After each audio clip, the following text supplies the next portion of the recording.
Look, apparently it's customary for the best man to give the groom some advice before they embark on this new journey with their partner. But I find the idea of giving you relationship advice a little self-aggrandizing. So instead I thought I'd tell you something that's always served me well when I'm facing an uphill struggle. Get plenty of revs and let the clutch do the work.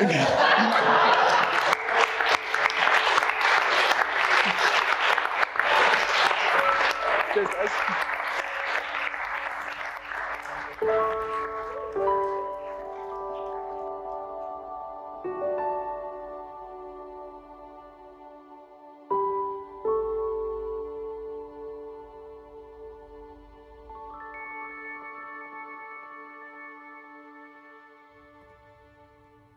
I'd like to welcome you all on this very special day and thank you all for coming.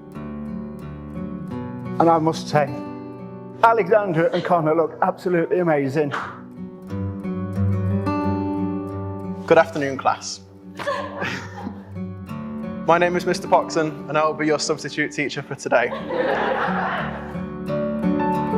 We're taking a break from your regularly scheduled finger painting and counting to 5, and today we're going to learn a little history. Since Alex was a little girl, she's been preparing for this day for a very long time. She's been dreaming of this wedding. At preschool, we were often greeted with the words, "They've got married again." We were told that she'd put her wedding dress on, and they used to get married very often at preschool. So she has had plenty of practice in that respect. Oh God, not legally. Not legally, and I was never at any of them, so this is the first one for me. On behalf of us both, I'd like to say thank you all for joining us on our special day. One of the best parts of our day today has been lucky enough to have so many of our family and close friends here with us, even if it would have been a lot less stressful reading this speech to an empty room. I've known Connor for over a decade now. It seems crazy to me to say that out loud. Feels like only yesterday we were sat next to each other in Mr. Davies' accountancy class in Bilbrook College. If you told me then that 10 years from now I'd be stood here as your best man giving a speech at your wedding, I think I'd have laughed in your face and asked you to leave me alone, you weirdo. You'd think I'm used to speaking in front of big groups of people being a teacher, but I'm not used to people in the room actually listening to what I'm saying. May I welcome you all to St Mary's Church as we celebrate with Connor and Alexandra on their wedding day.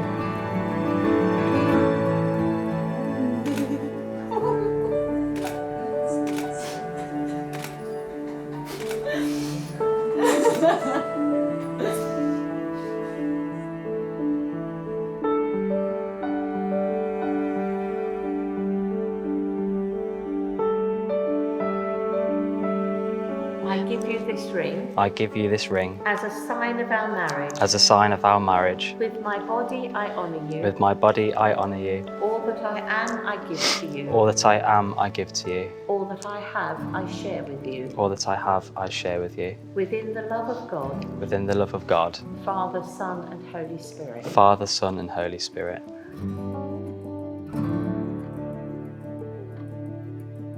I give you this ring. I give you this ring. As a sign of our marriage. As a sign of our marriage. With my body I honour you. With my body I honour you. All that I am I give to you. All that I am I give to you. All that I have I share with you. All that I have I share with you. Within the love of God. Within the love of God. Father, Son and Holy Spirit. Father, Son and Holy Spirit.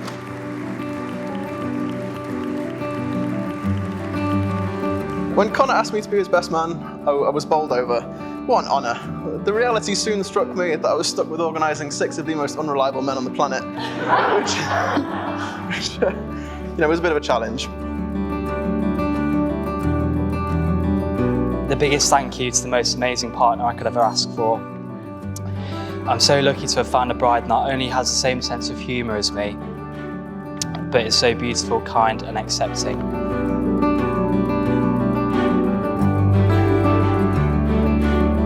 I feel very proud to be Alexandra's dad and walking her down the aisle today. We've seen her perform on stage quite a lot of times at the places like London Opera House and the Edinburgh Fringe. Our favourite part to be Alexandra's dad and walking her down the aisle today. We've seen her perform on stage quite a lot of times at the places like London Opera House and the Edinburgh Fringe. Our favourite part to be Alexandra's dad and walking her down the aisle today. We've seen her perform on stage quite a lot of times at the places like London Opera House and the Edinburgh Fringe. A lot of you don't know, but unfortunately my mum can't be here with us today. She died a long time ago.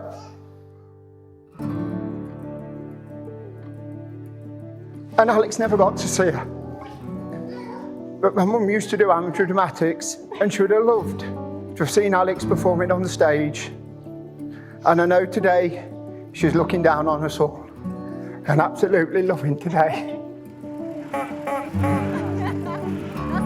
I had a stern warning from Alex that there was to be nothing too dangerous, very safe, very, family friendly, no trouble. However, when I assured her that everything would be just fine, she clearly did not believe me. So with a plan of CIA-level precision, she gave Connor COVID on the exact day he was supposed to come out with us, and miraculously he was just fine before the wedding. The stag do was great though, Connor. You would have loved it. We have some great...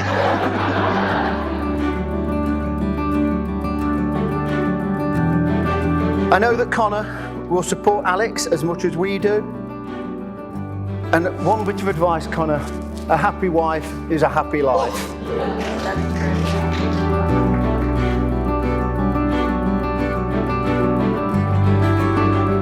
We've been through so much in a short space of time. Getting together shortly before the pandemic had its hardships but had its blessings as well. Being forced to learn about each other so intensely would push most people to their boundaries, but for us it just made us learn each other's quirks and pet peeves very early on. Coming home from work and being told that you had to move into my flat wasn't exactly the romantic experience you thought it would be. But we made it work, and we knew there wasn't anyone else in the world we'd rather be locked down with. Whatever it was, burning our romantic meals in my oven, being woken up by the students in NG1, or pulling our sofas together so that Evie could sleep in our bed and we slept on the sofa.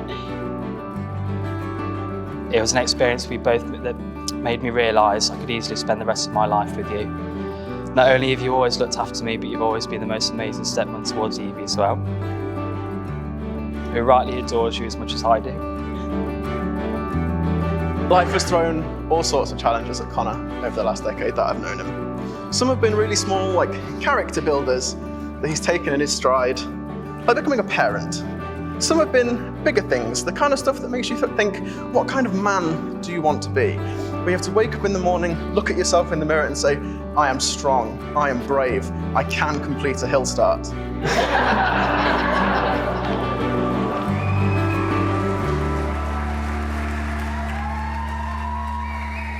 I also want to raise a glass to one woman who couldn't be here today, although I'm sure she sat drinking wine watching anyway. I want to raise a glass to Mama Worrell, who would be more than proud to welcome Alex to our side of the family. So, to Nana Janet. Yeah, I only met Alex very briefly before COVID kicked off. And it is a daunting experience joining a very well-established group of friends. A lot of these guys have been, friends for a very, very long time, since primary school. And at first, she was very timid, very quiet, didn't last particularly long, before you shouting down and all sorts, honestly. She very quickly found a place, and if I'm honest with you, it feels like she's been there from the beginning. A wonderful asset. We all love her very much. Please stand and raise your glass and join me in wishing Connor and Alex all health and happiness. Connor and Alex. Connor and Alex.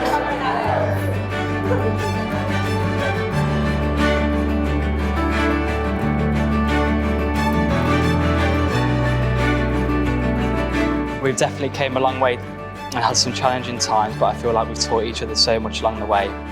No relationship is easy, and there'll always be challenges waiting for us, but I can honestly say with so much confidence, as long as we always face them together, we can do anything.